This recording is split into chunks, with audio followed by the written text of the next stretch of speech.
That's not good. The truck just started on fire. Not good at all.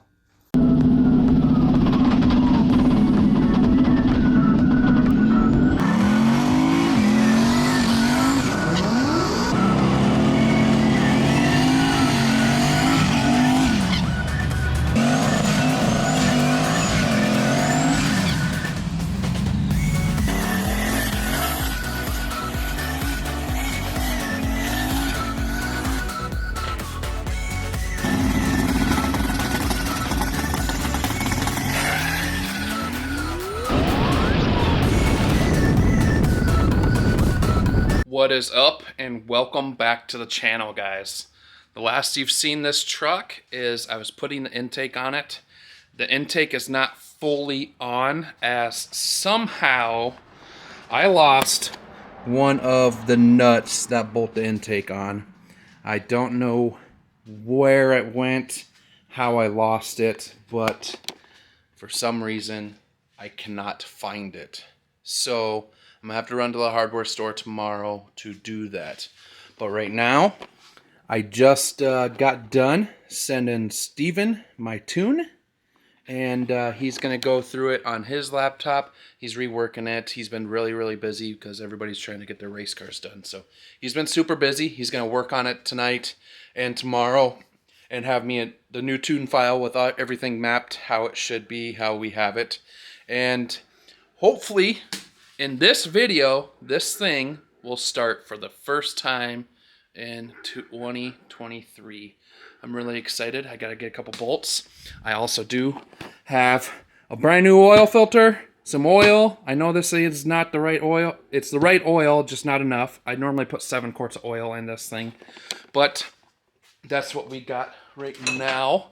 And I'm actually going to go get the lowrider this weekend. The lowrider's been in my shop with my trailer all winter long. So I'm actually going to go grab the lowrider this weekend because now the snow is starting to melt and we got like 2 weeks of like 70-degree weather. So I'm going to go get the lowrider, and in the lowrider I have more oil. So I'm also going to get oil in there. Also got my new Adrenaline off-road banner, and also Mitchell over there sent me some new wheel lights from Adrenaline Off-Road. We are going to be installing these bad boys onto the lowrider. So if you guys know anything about the lowrider, it's an '04 crew cab, lace frame. It's a badass daily driver cruiser. It's not really good for the winter because it's only a 2-wheel drive truck, but it's a badass truck. I went all the way down to Arizona to pick it up, and that is it. We're going to put that in. And also, I have a page, and if you guys don't know about it, I'm giving that truck away. So you can get in, you can buy a spot, and when all the spots are filled, I'm going to give the truck away. I'm going to give that lowrider to someone that has a spot on there. If you pick the lucky number, you could have a brand new lowrider truck yourself. So I'm going to take that link in the description below, and go get you a spot. If you have not had a spot yet or have grabbed a spot, you do have to join it. The page is on Facebook. It's a private page. If you can't find it, it's called Luck Will Have It on Facebook. There's like over 2,000 people on that page, but I'm giving that truck away as soon as we can fill all the spots up. It's only $100 a spot, and you can win that truck. And I got the title.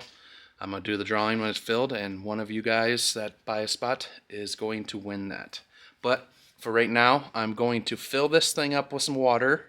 I'm going to put some oil in this thing and get this thing prepped. I'm going to put the old spark plugs in it for just idle and stuff. I got to do a couple heat cycles. I'm going to do 3 or 4 heat cycles on this thing. I'm going to take the hot side back off. Well, just the manifolds and the rockers and everything. I'm going to retorque the heads down because they want you to do a retorque session on it. But yeah, that's everything. I got to bleed the brakes still. Yeah, I don't know why I've been pondering that.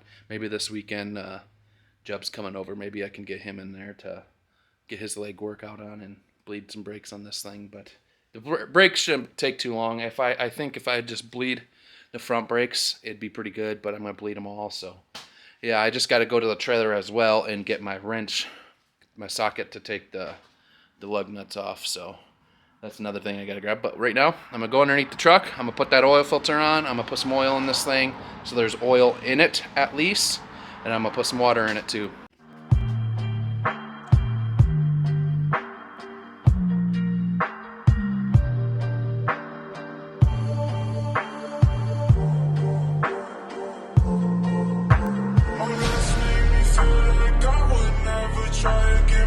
While I'm sitting here, I ended up putting my boost tube back onto it. It's pretty easy. The intake's loose, so you just kind of wiggle the intake a little bit to get it to fit perfect. With everything solid mounted, it just makes this thing a pain in the butt to put together without ratchet straps and stuff like that. And also, I had this on top of my blowout valve. If you can see that right here. I had that on the top of my blowout valve. So then, since I'm going to these push lock lines here, I ended up putting a push lock fitting on here. And my dumbass forgot to run the line that I need to go to my vacuum block. So I'm actually going to do that right now. I'm going to make that line. I'm going to put this heat shield on it as well. And I'm going to run it to my vacuum block and get that all set as well. But yeah, intake tube's on, filling up with oil. Spark plugs are on it. I'm ready to throw my BTR Magnecoil spark plugs onto it. These Magnecore spark plugs wires. They cost a lot of money. I'm going to go put those on right now, along with doing that hose. But yeah, I'm like currently probably 3 quarts of oil short. Definitely need to put more transmission fluid in it. I gotta start it to let the transmission fluid run through the system, as the pan is completely full right now. So I gotta do that when it's running. And yeah, this thing's getting closer and closer. I got that hose all made up and I got it ran. I did put it on the inside here. I did get it all ran up to this guy right here. It's all ran up, set up where I want it to be. Also, I did just use some small self-tappers and some wire holders. And I did seal my neutral safety wire up. As you can see, it's right there, and it goes into my shifter right here. So I got that all sealed up. That ain't gonna go nowhere. It's not perfect. It's a race car. It's not perfect at all. It's just a spray painted S10. But I did also get oil in it.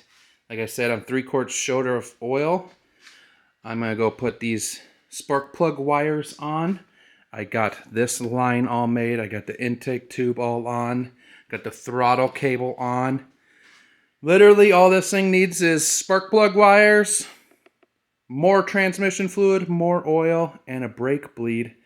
And the front end put back on, and the tune back from Steven, and this thing will be ready to fire. Steven actually said if I wanted to start it on the old tune, it'd be totally fine, as nothing's really changed motor-wise, cam-wise, nothing like that. But yeah, oh yeah, and I need to get a couple bolts for my intake. But other than that, this thing is ready to fire. I'm going to go inside. I'm going to have some supper for tonight and hang out with the kiddo.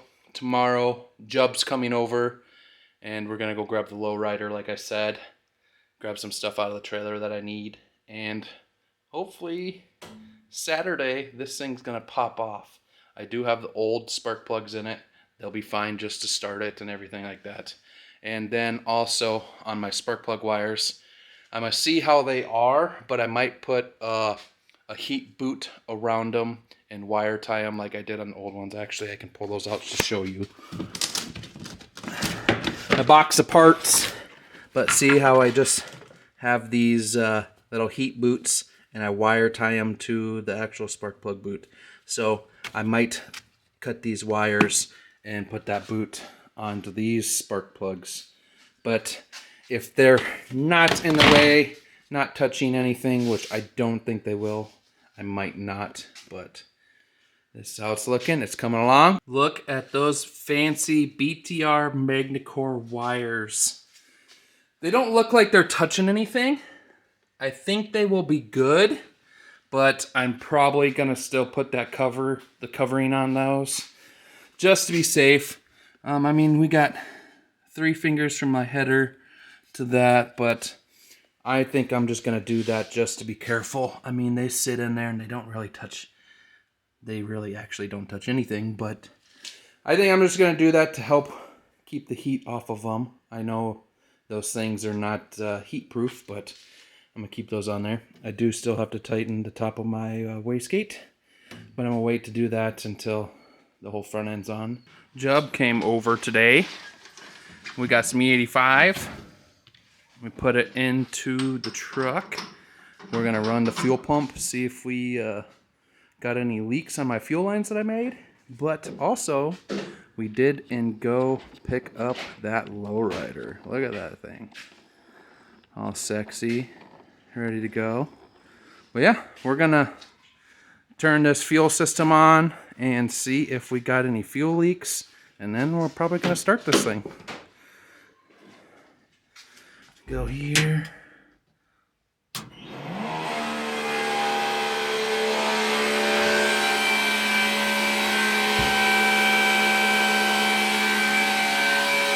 See if we got any fuel leak. Oh!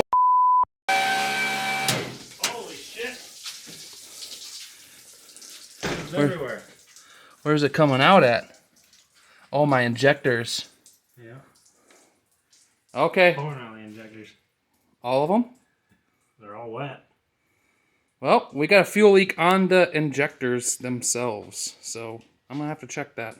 Well, this thing dumped about 2 gallons of fuel out on the ground in a matter of like half a second.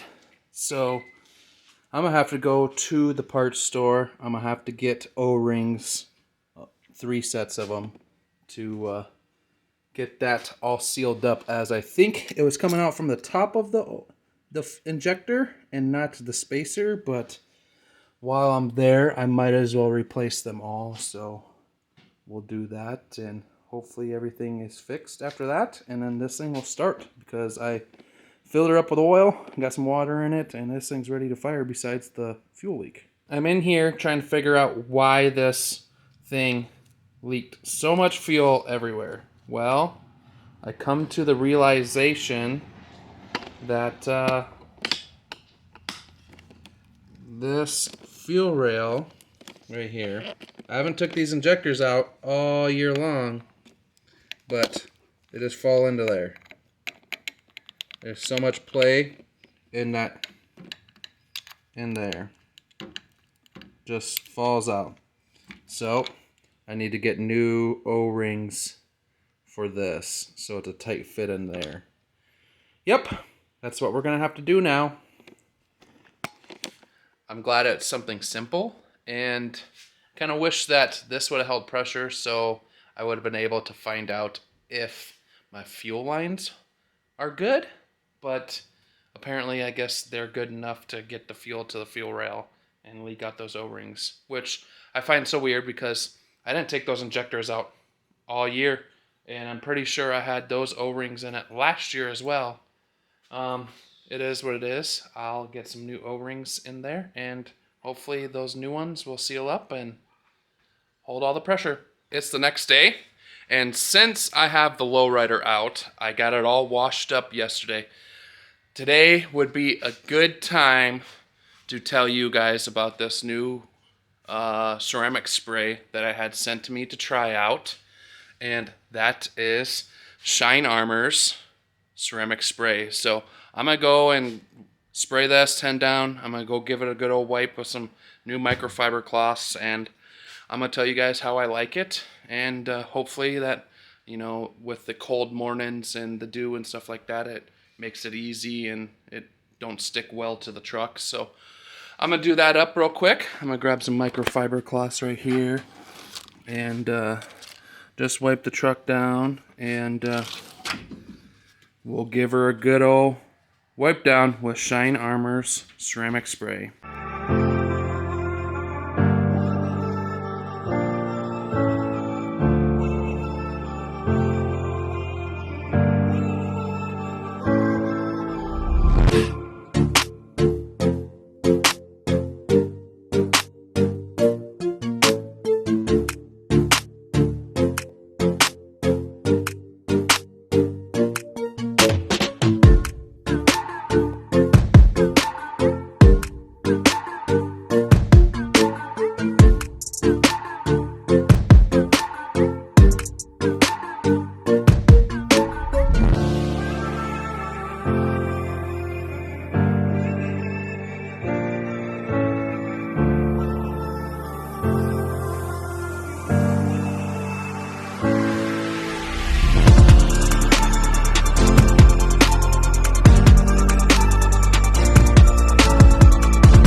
I got the truck all wiped down with this Shine Armor ceramic coating, and it turned out really nice. I started out with a semi-clean cloth, so it definitely needed a little extra elbow grease, but this thing is polished up, and hopefully it stays clean for longer than a couple days. Also, if you guys are just getting into this video, remember, you can win this truck. I'll take the link to my Facebook page for this truck on there, and you can go get you a spot. There's 250 spots, and one of those spots, when they're filled, after everybody pays, will be the new owner of this 2004 bagged crew cab Chevy truck that lays frame. So yeah, this could be yours if you get a spot. But yeah, I want to thank Shine Armor for sending me that. It was kind of nice that they reached out to me and offered me to try their product out, and as of right now, I really like it. It's definitely gonna have to bear the conditions out here in South Dakota, so I guess we'll see how it does in next couple mornings when there's dew sitting on the truck and everything like that. But I think it'll be all right. It's got this thing shining up. But yeah, I'm gonna run and I'm gonna go grab some O-rings for my injectors so I can get my injectors all put back together. And we got the rear wheels off as well, so I can bleed the brakes on my wheels. Well, bleed the brakes. But yeah, I gotta run to the parts store. I gotta get these O-rings because for some reason, I guess the E85 ate them up and didn't allow them to seal. I've never had it happen before, so I'm gonna go pick up those and get some things because tomorrow's Easter, and probably today this thing will start. Hopefully later. So 3 parts stores later, I did get up injector O-rings. I got them all installed, and we're getting ready to see if it's going to leak.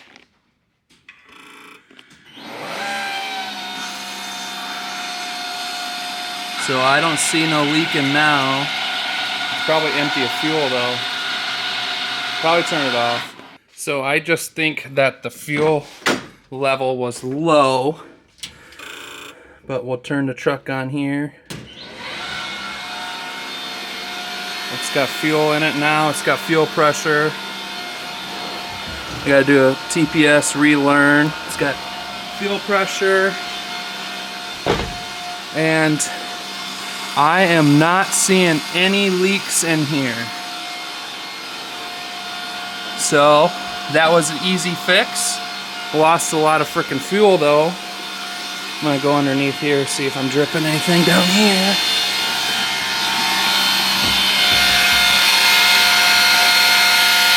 Nothing there. Nothing there.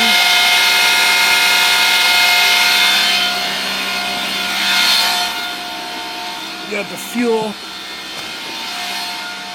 filter here too. Nothing's leaking, so I think this thing's going to be ready to start. So my camera battery's gonna die. I'm gonna run and grab new battery, and I'm gonna do a TPS relearn, and this thing's gonna start for the first time of the year. All right, guys, my hair's a mess. I just woke up. It's Easter Sunday. Got the S10 back here behind me, and Steven, I was having issues getting my tune that Steven redid onto my truck, and then doing the throttle position relearn. It wouldn't let me do it. I would do it, but then it would say error, didn't work, or failed relearn or whatever. So Steven was looking at it and everything was fine. So I'm just like trying to figure out what I did wrong on my end, and I was trying to import his tune, and I haven't done many e-tunes before, so I just was like trying to import it. I had to go and click a bunch of different things, and it just wasn't working. So I ended up saving his tune onto my desktop, and then I had to Holly find it on my desktop through Open Global File and directory and stuff like that. Then I got the tune. Then I uploaded it to the ECU that way, and it worked. So currently, this thing right here is behind me, ready to start for the first time in 2023. So I did crank it over, trying to get some oil pressure, and it's just not spinning fast enough to get oil pressure going to it. But I am going to turn this thing on, and I'm going to hit it for the first time. It's just 9 o'clock right now, so I'm not going to let it run for very long here in the garage this morning, being Easter Sunday and everything like that. But I'm going to start this thing and see if she brings some oil pressure up, and I'm going to turn it off after that, and then we're going to go do Easter things, and then when I come back, I'll do a full heat cycle on it. But let's see if this thing will start. I think it's going to. If it cranks fast enough, this thing's going to start. So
we'll turn it off because it is Easter Sunday. So, yep, Easter Sunday. It runs, and I'm pumped. So, like I said, I'm going to go do some Easter things today. I'm going to come back, and I'm going to do a couple heat cycles on this thing. But yes, it freaking runs. About time. You know, I put a lot of work into this thing this year, and I can't be even more happy. So, this thing started right up. Ever since I switched to Steven on the computer, this thing has had absolute no issues cold starting. Literally, this engine, I put it together. I did prime the fuel system before because I had all the fuel leaks. So I did prime the system. I cranked it over for a little bit with no fuel pump on to just lube everything up a little bit. And then you guys seeing me turn the freaking switches on and hit the start button. Dude, this thing fired almost instantly. I can't believe it. And I did have it running before, so that was literally the first start of it. And this thing just purrs like a kitten. We're ready to make that 1,400 horsepower out of this thing at 30 pounds of boost. So this thing is either going to go really fast this year or we're going to blow it up pretty good this year. Stock crank life, so hopefully we don't break a crank, but if we do, that's what we do. We got built-in internals, and hope we don't ruin a $5,000 set of heads. But we're going to turn this puppy up this year because we want to do mid-fives at least on the street. So it's never going to be the fastest, being 3,560 pounds with me in it. But if I could get this puppy to do mid-fives on the street, that is my all-time goal with this truck. And that's probably the fastest it's going to be. But mid-5 on the street is a pretty good contender for the stuff around us. You know, farther south, mid-5s ain't nothing. But for right now, mid-5s is the goal for this thing on the street. Hopefully we can dip into the low 5s on a no-prep track. So, but yeah, I thank you guys for watching. Remember, I got a website. If you can buy some merch, I got merch for sale. I'm going to be doing a merch order here again. Maybe a new design t-shirt. I don't know. But hit that link. I put it right here, and it's in the description. Go to my affiliate links. Buy some headlights. Buy some detailer. Buy some rock lights from Adrenaline Off-Road. All that stuff you guys do gives me a kickback, and it helps me and get this S10 going. So I thank you guys for watching, and until next time, peace. I actually thought this video was going to be over, but right before I left, after I shut this video off, I was running the truck again, and for some reason my air compressor for my boost control is not turning on. Well, come to find out that I had it set up for a positive trigger, but the input-output box only does negative triggers. So as I'm in there trying to use my test light on things, I had the truck running, and when I first originally started it, when you guys seen it, I only had the ignition, fuel pump, and water pump on. Well, when I was testing everything, I turned everything on. So I turned my radiator fans on and my trans coolers on just to test everything. Well, as I'm underneath the truck in the dash area looking, I could smell something, and I looked up and I seen flames. The switch panel on the truck started on fire, almost burned the truck down. So I hurried up and put that all out. It's not pretty. I have a lot of wiring to do, but it literally just cooked all the power wires on my relay panel, and this actual wire that runs all the way down is just cooked. So luckily enough, I got that put out. I didn't burn my house down, didn't lose the truck. So I gotta go back to the drawing board and figure some stuff out, and we gotta figure out the negative triggers on that air compressor so it can come on when the truck's running like it's supposed to. But yeah, I'll get to it. I'm gonna rewire it. Like I said, I'm not gonna bore you guys with this stuff. I just wanted to get back on here and let you guys know that this happened and I gotta fix it. So here we go.